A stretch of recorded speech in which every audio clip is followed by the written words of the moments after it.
can't teach you. Who you That's pretty good, man. Oh, shit. That's Save me some that. life, Save me that clip there. Yo, I will. That's some life lesson shit. I can't teach you who you are. Like, that's very real.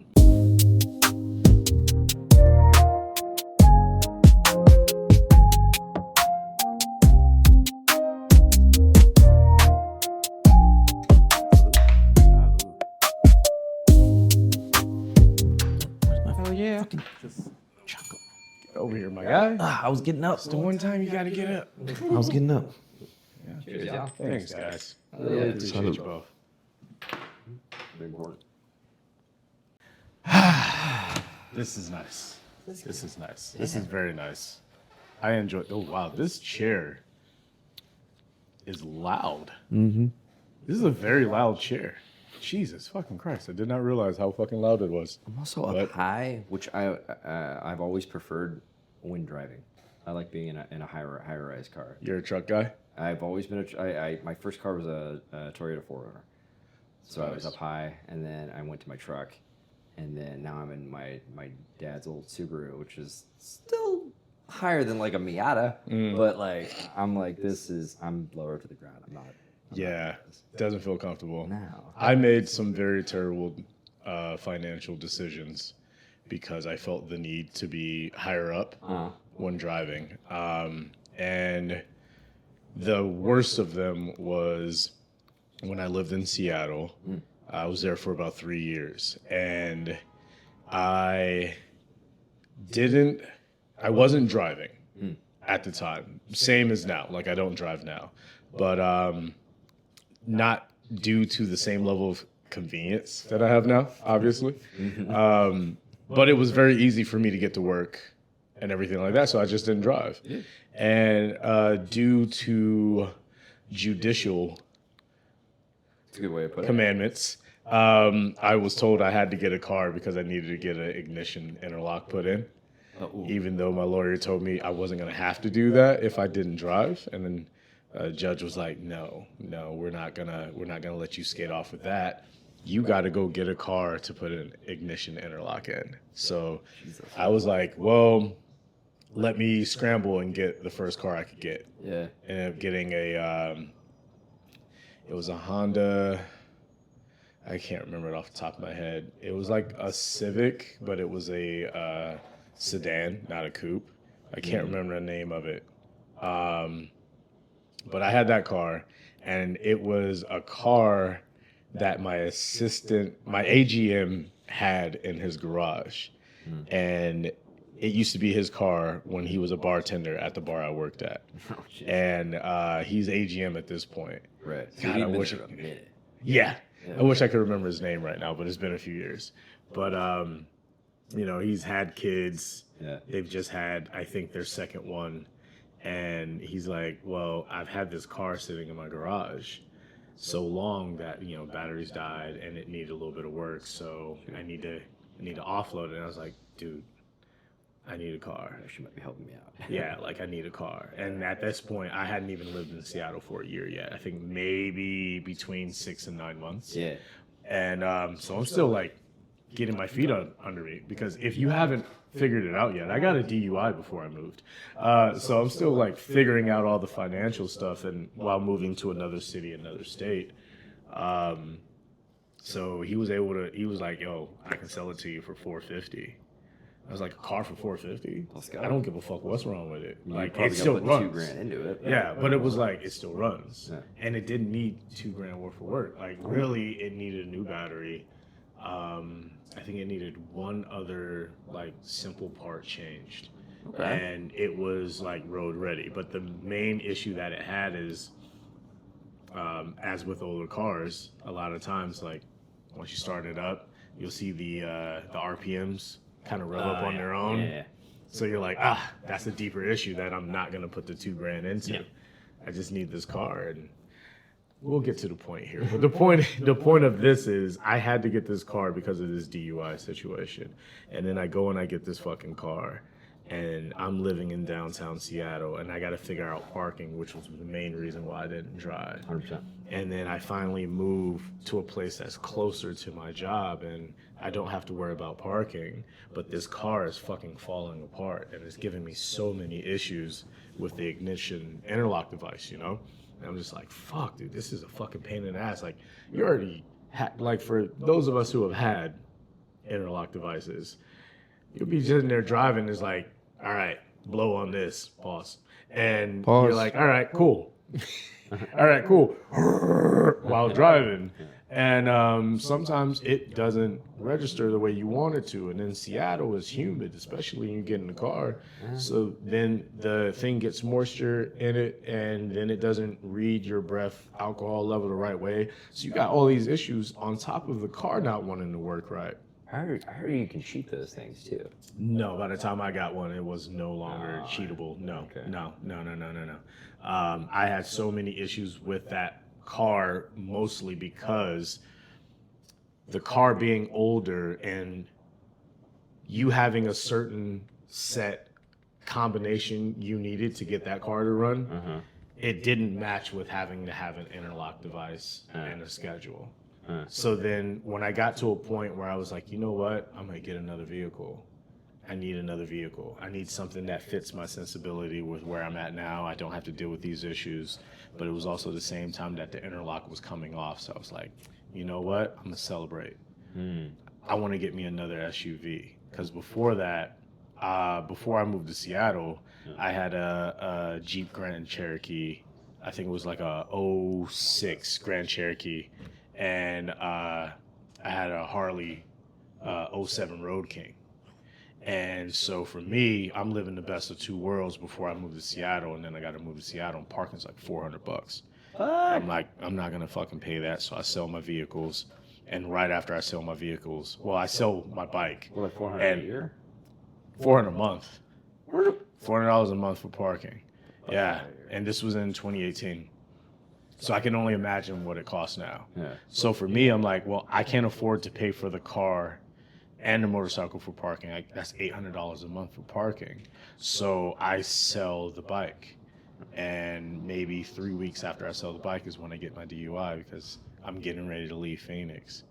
So here I am like, okay, well, I'm finally going to get this albatross off my neck. Yeah. You know, I'm like early to mid 30s at this point, and I'm like, you know what, my plan of moving to Seattle, I'm gonna fucking implement that plan I had before I moved out here. And this DUI derails me.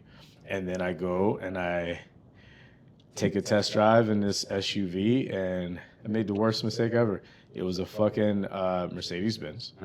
It was around 2008, 2009 model, something like that. So, you know, it was no. It was like a 11 or 12.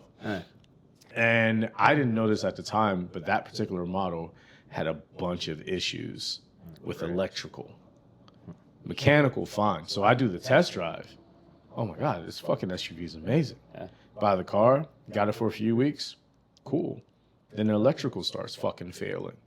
And I'm sitting over here like, dude, are you fucking kidding me now? I gotta sink money into this car, this SUV, because I needed to be above where I was. Like, you have all of these issues. And my point about this is that we can always tell ourselves that our happiness is on the other side of whatever it is that we're trying to achieve. But if you're not doing the work to actually figure out what it is that you want, you're not going to find that happiness. Because I'm trying to get out from under this DUI, to get out from under having to have this car that I didn't want. It didn't fit within my schedule. And now I'm losing money, I'm losing frustration, all of this stuff. And then I finally think I'm going to be on the other end of happiness now, because here it is this year that I've had to deal with this. I'm finally going to be free, and the first choice I make is the wrong one, because I picked the wrong vehicle.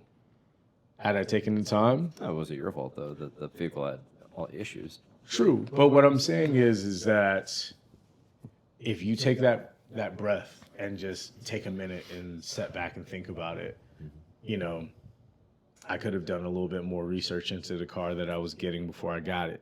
You know what I'm saying? Yeah. I could have looked at the bad and not just the good. I could have just exhaled a bit and just chilled out. You know, I thought I found the thing that was going to make everything better because I was so focused on getting away from the things that I felt was making things bad, when really the person I should have been the most upset about was myself, because I'm the one who got the DUI. Yeah, that's right. You know, I can't be mad at the judge for rendering the verdict. I did feel like there was a racial component, more on that, but I'm just saying there were so many things that went into it, but really at the end of the day, I could only be upset at myself for putting myself in the first situation, let alone the second, third, fourth, and fifth. I think what I hear you saying is that you wish that you had done what you can control differently so that you don't put the ball in their court. Exactly. To throw that judgment. Exactly. Render that judgment to you. Yeah, no, I get that. You ever heard of something called the sunken cost theory? Yes. I don't know it offhand, but I have heard it. Yes. Please explain. I just had it spoken to me today. Oh, okay. Because I was talking about something, and somebody's like, "You ever heard of this?" I'm like, "Tell me more." So basically, what it comes down to is that you're constantly throwing money into something, thinking that on the other side of, if I throw just enough, I'll get to happiness. It's like constantly putting money into a slot machine and hitting that thing, and you're like, I'm gonna hit big, I know it, I'm gonna get that jackpot. It says it's possible, and I keep pumping money into it, and it's never getting any better. No. And it's never gonna get any better. I had that same. You talking about your Jeep Cherokee? I had the same issue. I think you remember maybe actually this time last year. Actually, I lost my truck. You know, I was having issues with it. I took it in. I put like $1,000 into it. They're like, this is the problem. I'm like, okay, great. How much is that gonna cost me? $1,000. Okay, cool. Here. Ouch, that hurts. But here, fix my car. Okay, cool. I get it back. Not even 3 days later, gotta take it back in. What's the problem now? I don't know. Let's keep it for a day. Well, we won't charge you this time because you already brought it in. But let's take a deeper look at it. I'm like, all right, cool. Take a deeper look. All right, well, you know, we think it might have been this, and it was a simple little tweak, and our guys did a full inspection of it, and like, here it is. Okay, all right, how much is it gonna cost me? Well, all right, $200. Yeah. All right, here you go. Yeah. Not even 72 hours later, I'm right back in there and be like, okay, I'm driving down the road, and the thing starts beeping, and I hit my accelerator, and it's not going past 20 miles an hour. What is going on? All right, well, we'll do another exhaustive deep dive into it. We won't charge you for this one, but like, if it comes to like repair work, then we'll charge for that one. Just fix it. Yeah. Well, then they come back to me after now I put like, you know, I think at this point it's like $2,000. And they're like, they come back to me like, okay, we found the problem. Your head gaskets, or it's something about the rings on the inside, but basically what it came down to is your head gasket's blown. I'm like, oh, great. What's that gonna cost me? Oh, well, about, you know, at this dealership, probably $5,000. Yeah. I'm like, $5,000? Call my dad. I'm like, Dad, I need some advice. And my dad was just like, son, here's the deal. I know you love that truck, and I get it. If you love something, you want to put everything you can into it. It's a sunken cost theory, is what it came down to. Is that I'm constantly putting something into it, and at the end of the day, this car is just depreciating and getting older. Yep. You know, I think it was it was like 125,000 at the time that I had it, maybe a little more actually, but you know, I put everything in it. I love that truck. I took care of that truck. And at the end of the day, it's just old. It's falling apart. Yeah. And I could keep pumping money in. Like I could have put another head gasket into it, and I know it was it was almost 150,000 because I almost had to put another clutch into it. That's what it was. Shit. And you know, I would have had to do that, which would have been another however many thousand, you know, and then parts and labor, so there's another couple thousand. It just keeps adding up. It just kept adding up to the point where I was just like, I can't keep doing this. I remember going in there to the guys in the shop. I was like, guys, I can't keep putting money into this, so yeah, I'm gonna have to try and sell it. And the guy looks at me, he's like, hang on, let me talk to one of my guys. Sure enough, one of the mechanics came over and said, what do you want for it? I was like, try to recoup some losses. I was like, 1,500. Yeah. And they all laughed at me, looked at me like I'm crazy. I took the 1,500 in cash. I walked away. I got a call 2 days later saying, hey, it's probably a good thing you sold the car. The transmission just blew.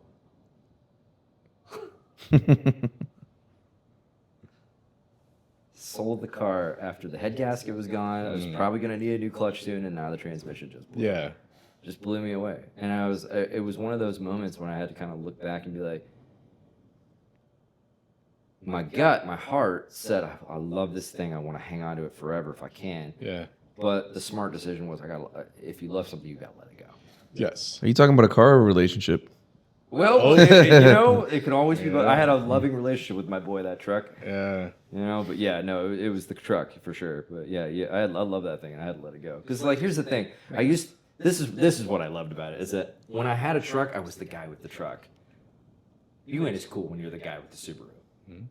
You ain't as cool when you're the guy with the Subaru. No. I was the guy with the truck. Everyone called me. Guy with the Subaru just hits different. What kind of Subaru? What kind of trails you going on? Yeah. Like it's just. Yeah, cool. I get exactly what you're saying. And I just wanted to say, on top of that, as you were speaking, I started to realize why I asked for you to be the first person on this. And, it's funny, like, we are known for cold opens on the industry perspective, but this is not the industry perspective. This is a, partnership. A branch off, a spinoff, as you would call it. Yeah. This is my corner of the industry, and I like to call it the Soul Coffee Cafe. Yeah. And the reason being is, my brother, he knows. I started the brand Soul Coffee like almost 10 years ago, and I've had different thoughts on what it could be, but the underlining feeling about what it was about. Why the fuck do you wake up every day and why do you do what you do? Like, what's your why? What's your reason? What's your reason for not checking out early? What's your reason for staying late? And I mean that in work and life, so it's just like Soul Coffee was always about what matters to you the most, because I fucking hate coffee. And so it's just like this thing where people would be like, soul coffee, like, where's the coffee? And I'm like, that's the point. Because, at the time I really was thinking about it, it was around the time Starbucks was already been a thing for forever. And it's before I moved to Seattle. And it was reaffirmed when I moved to Seattle, because when I moved to Seattle, I moved to downtown proper. That's why it cost me so much. I was right across the street from Pike Place Market. No. And, the original Starbucks and all of that shit. You know what I'm saying? I feel like 12 of those stores would be like, we're the original. I'd be like, I bet you are. This is the OG one. Yeah. Where I watched people stand in line for hours for a mug. Because the OG one was the only one that had it. Sure. So it's just that thing of coffee being this thing that everyone needs to get through their day. Like, don't talk to me until I've had my coffee and all this other shit. And I'm like, dude, what about us non-coffee drinkers?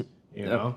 Like, and thank you for saying that, actually. Because it leads me to my point of why I kept saying you needed to be the first guy, and why it like really was brought to home right now. I just realized you remind me of one of my good friends from like 20 years ago. Really? We're not friends anymore, Fair. But like we were friends at the time, and he was a mechanic. And, I don't think I've ever realized it until this moment, like right now while we're talking. We stopped being friends because we started drinking different coffee, so to speak. We had been friends, we had been roommates, I remember like when his fiance left him, and this is after we helped her pack up her moving truck and move to San Francisco. And then they broke up afterwards, and I was like, do you not remember us helping to put the fucking moving truck together? That was when you broke up, bro. Like, y'all were done. Mm-hmm. And then years later, he ended up in a relationship with someone, and you could tell that both of them were just in a relationship because they didn't want to be alone. And so I was like, dude, me and you were those guys that always talked about, like, being in the right relationship for the right reasons. When we were in our 20s, man, we were like, nah, we're not going to end up in no shitty relationship. But then as time went on, he just sat in his house that he bought no shade, man. He owned his own home when we were like in our mid-20s. And like to me, I was like, holy fucking shit, how did you do this? And he owns his own home. And eventually I move in with him because I move out of our other friend's house. But, you know, I'm going to keep it a buck with you, man, because on this show I actually can. I came to realize after the fact, they both had their own homes in their early 20s because they were both white. And I say that because their particular family hold on, let me finish. I got you. Yeah. Their particular family structure was set up in the white American nuclear family. Even after the family separates, there's still this let's come together to take care of the children thing. Oh, we need to make sure you own your own home. This is early 2000s, Yep. post 9/11. You need to invest in property. I actually wasn't going to debate you. Oh, okay. on the- Yeah, on the sorry. statistics. I was actually going to ask you where. Was this North Carolina? Phoenix. Phoenix. This is Okay. Phoenix. Sorry. Because that context is like, yeah, that tracks. Yeah. So I guess I was kind of saying it to them. Yeah.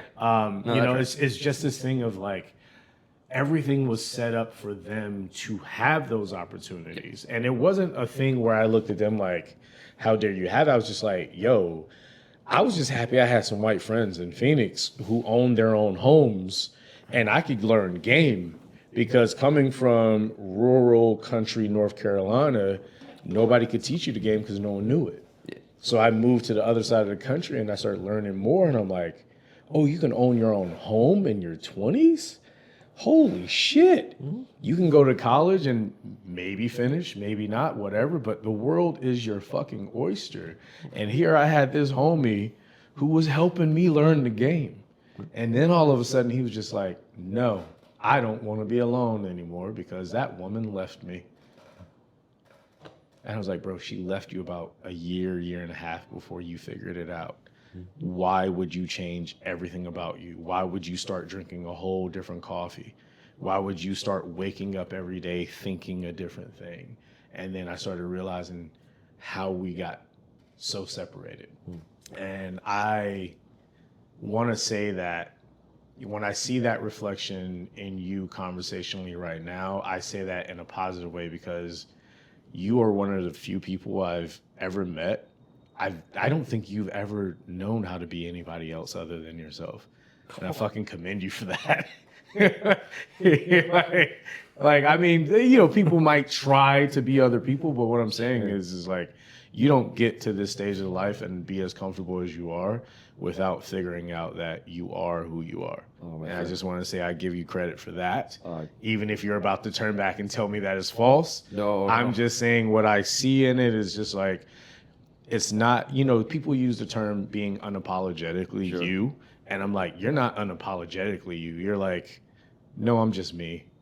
And so hats off to you for that. I really appreciate that. I won't fight you on that, actually. I would say that, like,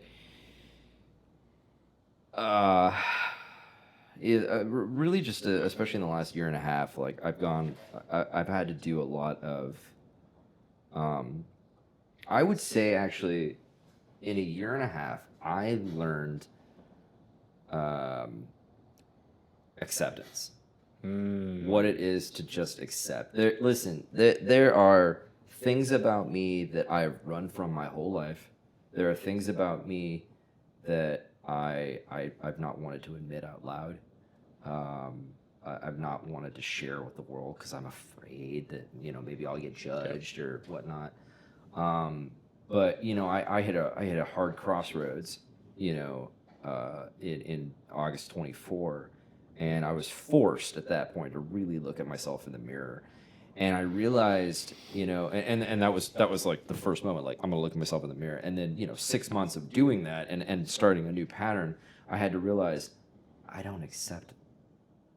I haven't accepted any of myself. Just because when I say I accept something, that does not mean that I have to like it.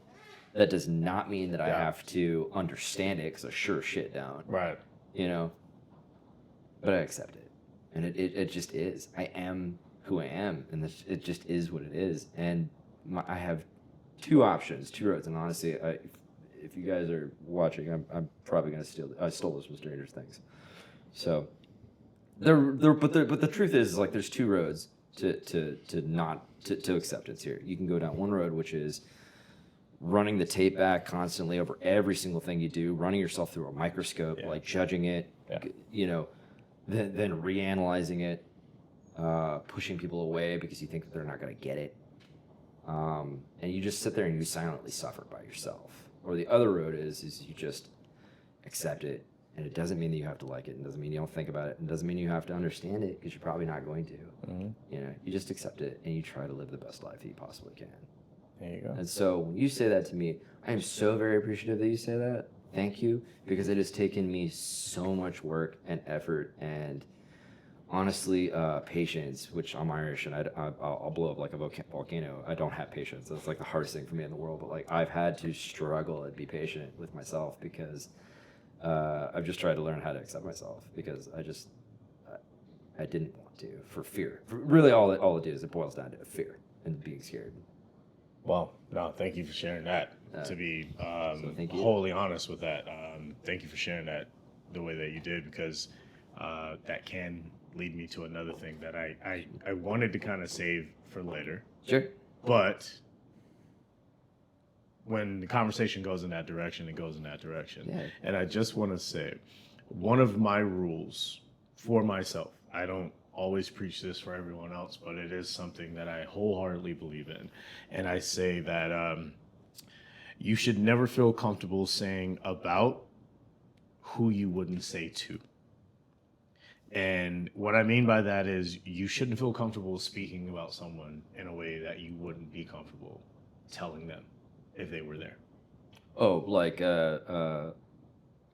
if I have the power to say it behind their back, I should have the power to say it to their face. Yeah. And so I will say, like, for people out there, we didn't have the best start. And it wasn't because of you or me or anyone or anything. It's the environment we were in, the timing that everything happened.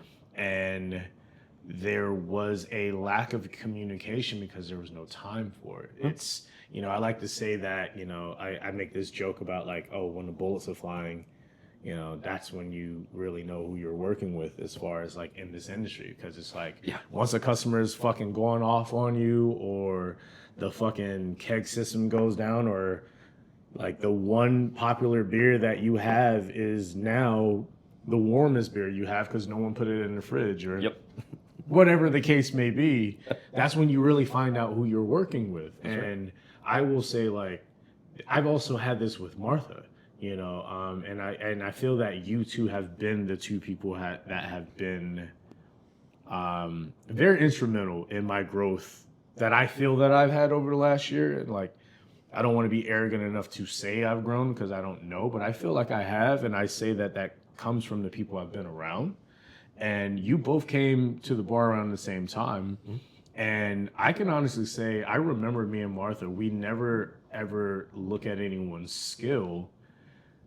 But there was this one time where we were like, well, we don't know what he's thinking sometimes. And then there was one moment, the one moment you and I have ever had that I remember was you were working point. And we had already been cut a bartender and you were working point and I was working service and then moved over. And then we were like breaking it down. And the way that the manager communicated to you, they communicated to you one thing. Oh, I remember you saying. And they communicated to me a different way.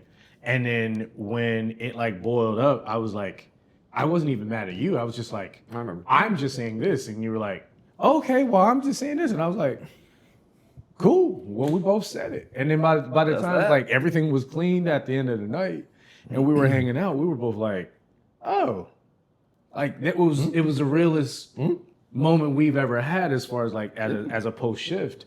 And I wanted to say, especially with this show itself, as well as, yes, it's a spinoff of the industry because, you know, it's where we met.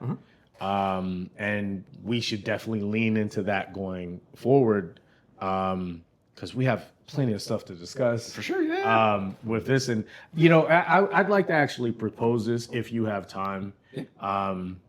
I would like to say what I'm going to say, and we can dissect that and converse about it. Okay. And then we could also kind of like break this up into two, and then focus more on that side, on the opposite side of the break, just for a more cohesive thing. That being said, like, I appreciate that we were able to get to a point where we could communicate to a point where now we're on a podcast together. Whereas before there was never any animus, but who would have thought we'd ever hang out in the same room? Yeah. But then when you look at, and I mean this seriously, when you look at this country, how is it not a direct reflection of the potential that we have, of people being put in the same room and being able to communicate with each other and learn that they have so many more things in common? You know what I mean? Like, isn't that what the service industry really is about and really is a reflection of? Is just how far we can get when we all work together. Yeah. Because when you started working there, I was trying to leave. Right. Yeah. And all this time has passed to where we're friends. I consider you a friend. I hope I'm not speaking for you, but I'm just saying that look at how far people can come with not knowing each other's background and not having a reflective background, but having a shared experience, especially by growing up in the same country, similar eras and things like that. It's like, man, look how fucking well we can work together. Yeah. And I turn it over to you to respond. I wanted to respond to your. You kind of brought up like guys in the trenches metaphor, and to speak to that, I remember that time and that story you just told, and thank you again for bringing it back up. It's good. I remember, and this is when I knew that I could trust you, regardless of whatever, maybe we had. If there was like an unjust heat between the two of us. It felt like it was just wires crossed. Yeah. For me. And I agree with you because of some miscommunication, not on our end. But higher ups not communicating and that disseminating down, that can be a problem. Yes. But there was a moment where I just remember at the top of the shift, something had frustrated you. I walked in and asked, what's going on? What's going on? What's going on? What's going on? I got 4 different answers, and I'm like, I don't know what to do, so I'm just gonna do a thing. And we got into it for a hot second, and then there was just a turn and a tough way. And I remember locking in. I was like, okay, I'm gonna give him some space. I'm gonna let him do his thing. You locked in. We're just making drinks in the service well, and there was a moment where I'm on point, and I'm just getting the business from somebody. Somebody comes in. I'm doing my best. We're 3 deep, And I'm just doing my best to kind of be like, I got you. Okay, I'll get there. Hey, yes, I'm coming. And then you just came over and you're like, leave that man alone. Can you not fucking see what he's doing? And you just came over. You stopped everything you were doing. You came over. You had my back. Even though we had just had this heated moment and you walked back over there. And I was like, okay, this is the moment I know I can trust Nando, because even if we are going to have something between us that's going to be like, we're going to have to handle this and address this, but this is not the time right now. You still had my back, and you came over and you supported me. And Martha and I had the same situation maybe like a few weeks later. And that's when I realized, I was like, my people got my back. We'll figure this shit out. We'll just figure it out. I don't know. And God's honest truth, I don't remember what it was that we were having heated about. I can be honest with you. I don't even remember what you're talking about. I don't even remember. Like, the only thing I remember was that one time. Like, did this get batched or did this not get batched? What was the thing? I don't fucking know. I don't have time to deal with it. Yeah, okay, cool. And that's exactly probably Depending on the day and the time you come in and what I'm dealing with, because I mean, and this is not, this isn't a criticism. This is literally just a nature of the business. Yeah. Depending on the day and time that you come in, you don't know what the opener is dealing with in that exact moment.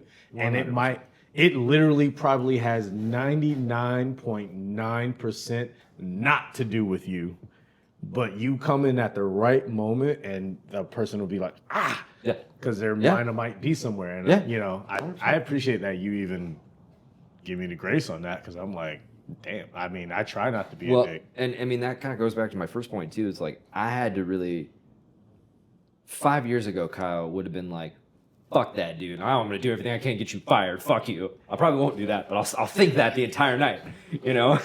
Like, I would have been so argumentative and such an asshole, but this time, now I'm like, he's going through some shit, and I know he will tell me in his own time. Yeah. And if I take that personally, which I'm just a creature that does take the shit personally. Like, I mean, you could fucking stub your toe, and I'm going to be like, he stubbed his toe. It must have been my fault. I should have moved over. You know, yeah, I should have done something, you know, I mean, but that's just who I am, you know, like, I'll just take that shit personally, but like. You didn't see that, but he committed seppuku. I did. Did he? Yeah. Okay, I you couldn't didn't see it from here. It happened. Yeah. You know, but like, it's I don't need to belabor this point. The point is, I knew in that moment I could trust you, and even if there's something going on, which I'm glad that we figured it out, and it didn't become a thing. And you know, and I know you've divulged to me too some like personal stuff that was going on. Yes. That I had no clue. I've had, and I know that a crazy few years. No excuses okay. at no all. Excuses, none. No excuses at all. But yeah. I also just realized something. Friday on Martha's last shift. We're the OGs now. Well, you're the OG, but like you and I are like, like I was curious one day while I was on a walk with my dogs. We've gone through 14 people since I started in like September of last year. Yeah. Or no, sorry, year before. Yeah. And we're a small crew where we work. 14 is very high. That's insane. Yeah. Like the amount of people who come to me and they're like, you're the only one I recognize. And they're like, where's the other guy? I recognize him too. Like, yeah. And that's it. They're just like, they don't know our names. Yeah. Neither one of us. Yeah. But they're just like, oh, you're the only one I remember. And I'm like, yeah. I can't tell you how many times people come in and be like, do you work with, I think his name's Garrett? I'm like, I've never met a Garrett. I'm sorry, dude. I remember Garrett. I'm sure Garrett's a really sweet guy. I don't know Garrett's a great guy. It's very funny to like. It's funny to me because I got to say this. Yeah. Because we're a small crew. Yeah. And I've been there almost 4 years now. I see the hiring cycles. And I see when they're trying to hire someone to replace a different personality. And like for them, it was like, because here's the thing.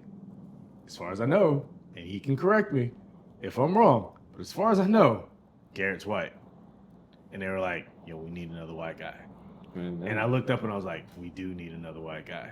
I mean, technically, and I'm not going to throw any shade on Ray because he's my buddy too, but like technically when Ray left, I took over for Ray. So when a white guy left, then a white guy took over for a white guy. Oh, Roy. What Ray? RJ. RJ. Which one's that one? Remember Ray? Yeah, the mustache? That was Roy. Ray Johnson? Had the mustache. Well, he had like a beard, but like his mustache was very pronounced. I'll show you a picture of him later. You know. Yeah. You gotta show me a picture. Shit, I've gone through so many people. God damn. Yeah, because like I got people I've forgotten. Yeah, because I bumped up to Ray's spot, so I was working a little bit with like X and Rafa and you and Martha. Remember Ray? Oh, Ray wasn't there that long. That's why. He went there. He's there maybe like 6 months, I think, if that. If that. The only person I remember that was there for 6. You're not talking bar manager, right? No. That was Matt. Well, I got hired on Matt's last day. Not Matt. Before Matt. Mark? Yeah, you did get hired on Matt's last day. Mark's first day was my first day as well. Yeah, I gotta figure that off camera. Let's not. We don't need that. We're cutting this. Fuck, I've missed too. It's so many people. You see? Gone, but also forgotten, I guess. Sorry. Actually, that's a good segue. Because I had a buddy of mine who asked me, he's like, dude, you're going on a podcast about the industry, you gotta ask this question because I gotta know the answer. And I told him, I was like, I'm gonna ask the question, but I ain't got an answer, and I don't think anybody has the answer. It's just, for me, I definitely don't. I could tell you what worked for me and how I did it. Okay. But I can't tell you the answer. The answer is People that want to work in the bar industry, how is the best way to break into it? You know what? That is a question.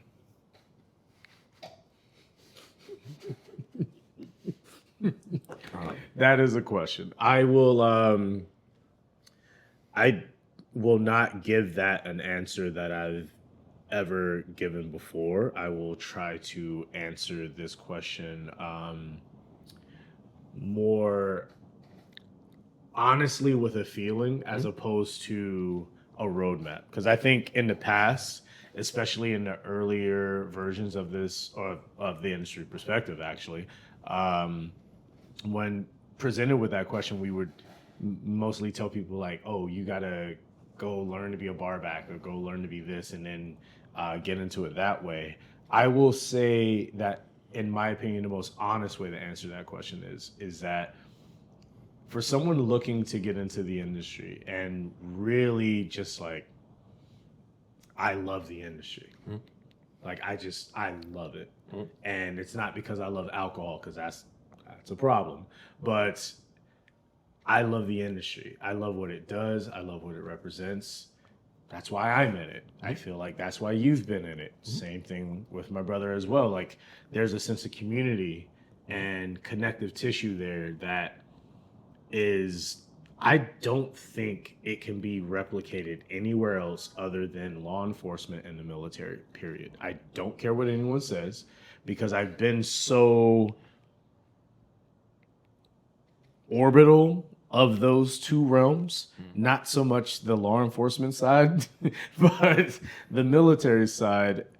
But also in my experience, you know, in a former life, I was a biker for a while, and seeing the overlap between law enforcement and military, which is where the biker culture was created. But there are issues within it because of the competing ideologies, you know, like constantly butting heads. And I know this is one, and you know, I have to be very careful how I say this. But it's it's probably the main reason why I left the biker community. There was this joke we used to say that, like, man, this is just like high school. And I think of it like, whether it be politics, military, law enforcement, whatever, business, everything, there's a hierarchy. And there's always going to be people at the top. But that's because the way those systems are built are for people to be at the top. We allow people to control certain things. And we don't realize that in doing so, they become the gatekeepers. And in giving these people the keys to the gate, we don't always understand what they do and don't believe in, and what they do and don't think is a priority. So sometimes we can create these gatekeepers who will hold down the very ideologies that make something great. Yeah. So when it comes to the service industry, I could tell you to go learn from another bartender or a bar back. When it comes to, you know, being a chef, I could tell you to go learn from a cook and start from dishwashing. But if you pick the wrong venue and you pick the wrong teacher, I could be setting you up for all kinds of failure. Yeah, you could be setting you back too. Yeah. I mean, one wrong move and you could be back 5 years ago. Yeah. One wrong move, you could be dead. Yeah. I mean, no, you're right. I remember hearing a year ago from someone who was someone's former boss, and the person we're speaking of in this particular case, you know, they were telling me about how this person had passed away a couple months before, and I had no idea. And come to find out, it's because they were dealing with so many mental health issues and all of these different things. And it's like, oh, you thought that they had a good life, but yeah, they had a good life, but they were leaning into all the things that just ate away at who they were and ate away at their sense of self. And it's like, I mean, shit. It doesn't mean the industry was bad for them. They were good at what they did, from what I know. But somewhere along the line, you get caught up with the wrong people. So I say all that to say, I'm sorry for the long-winded answer, but it's not just about learning the right job code Yeah. and saying that I just want to do this job. It's about learning where is your mental space at Yeah. compared to the industry you're trying to be in, and who are you going to gravitate towards once you get into that industry, because they're going to be the ones who dictate the type of person you become if you allow them. Yeah. And again, you can go and be like, I want to be a bartender, Right. or I want to be like, a lot of people get into the industry because they want to own a restaurant or a bar. Yeah. Where do I get in? I can tell you where to get in, and you can go to a bar that's owned by someone that you think is great. Yep. Me and my brother met at a bar that we thought was great, and then we started working there and found out this is fucking terrible. This place is great. Yeah. So I will say my best advice is to learn as much about the industry as you can from the people working within it. Yep. And think about how you see yourself existing within that. And then if you do that, I believe that you have the best opportunity to find the right job code, find the right experience, have the most fun, and provide the best guest experience that you can along the way. Mm-hmm. I think if you do all those things, you'll learn the industry the best way that you can. I agree. Yeah. I think to add on to that, because there's a textbook answer to what we do, and then there is just the best way I know how to say it is there's the street smarts element that where if you got it, you got it. If you don't, you don't. Yeah. And I mean, because if you know, you know. Yeah, if you know, you know. Yeah. I mean, because the book smarts element of it is like, look, it's a recipe. I can memorize a recipe. I can teach myself over time, hand-eye coordination, precision, and accuracy to making that drink perfect, and I can make that great. But what makes it magical? And I mean, I don't know why, but like in my head, I'm thinking old-fashioned, but that's just where my brain. That's a good place to start, though. When you're making an old-fashioned, for example, like what makes it magical is the person and how they sell it, and you can't teach a person. You can't teach who you are. And you can't teach, good sell, bad sell. That's actually a really good line, though. Like, I can't teach you who you are. Can't teach you who you are. That's pretty good, man. Oh, shit. That's Save me that clip there. Yo, I will. That's some life lesson shit. I can't teach you who you are. Like, that's very real. You are who you are, and through maybe the job, you might learn how to be more comfortable with who you are and give that out. But that's your best, I guess, give to the industry is just giving yourself, but giving the best version of who you are. Now, the best version of who you are, I would argue, maybe some of my buddies here will disagree with me, is not showing up and taking 3 shots of Rumpelmans to start your 4 a.m. soccer shift. Shout out to my boys that are doing that right now. Woo! Yeah, man. Maybe 4 a.m. rumpies. Yeah, maybe it's not a good idea to go shot for shot with the regulars. But hey, and listen, I giggle about that because I did all that shit, and I had that fun time, and you pay the price, and you may not get fired. I've been very fortunate, knock on wood, that I've never had to go through the unfortunate part of having a DUI, but I should have, for sure. Yeah. I should have. The ironic part is that I sounded just like you, and the one that I got wasn't one that I should have got. Yeah. No mistake can be said that while done by me is someone else's fault. Mm-hmm. I'm guilty of what I have done in my life. Yeah. However, it was definitely a situation that I was trying to avoid. Yeah. And also, I was in that position trying to get the other person to de-escalate. Yeah. And it was one of those, like, there's this adage in football is like, they always penalize the second guy. You know, like the first person who threw a punch almost never gets penalized. The first person who instigated it almost never gets in trouble. But the person who they saw, because the person who started it brings the eyes over. Right. The person they saw is the one they can penalize because that's what they saw. That's right. And again, I'm not excusing while trying to excuse. I'm literally saying, yes, I am guilty of something, but it was because I was in a position where I was trying to get a friend to not do the thing that they were doing. And you know how that old adage of like, if you're speeding and the cop speeds to catch you, aren't you guilty of the same crime?